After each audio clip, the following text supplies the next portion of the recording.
એક મિનિટની વાર્તામાં તમારું સ્વાગત છે। જંતર મંતર પર જે આંદોલન ચાલતું હતું ત્યાં એક વિદ્યાર્થીને કોઈકે પૂછ્યું કે એક મહિનો રસ્તા પર બેસીને શું થઈ જશે। વિદ્યાર્થી હસ્યો અને કીધું કે કદાચ કંઈ નહીં, પણ જો અમે ચૂપ રહી જઈશું તો કંઈ બદલાશે જ નહીં।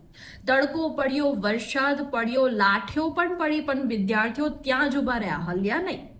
આંદોલન ચાલુ રાખ્યું। પછી એક દિવસ સમાચાર સામે આવ્યા, ધર્મેન્દ્ર પ્રધાને રાજીનામું આપી દીધું।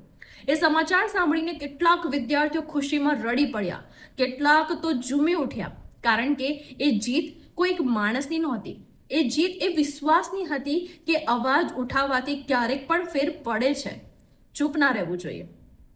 છેલ્લી લાઈન હું તમને એટલી જ કહીશ કે પુસ્તકોમાં ભણતો ઇતિહાસ એક દિવસ પૂરો થઈ જાય છે, પરંતુ જે પેઢી પોતાના અધિકાર માટે ઊભી રહે છે એ પોતે ઇતિહાસ બની જાય છે।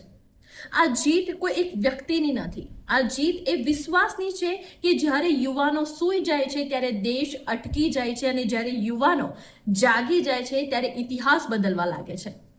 જે પેઢીને લોકો એવું કહેતા હતા કે મોબાઈલમાં જ પડી રહે છે, મોબાઈલમાં જ ખોવાયેલી રહે છે, એ જ પેઢીએ આજે આખા દેશને બતાવી દીધું કે જ્યારે જરૂર પડે ત્યારે ઇતિહાસ પણ લખી શકે છે।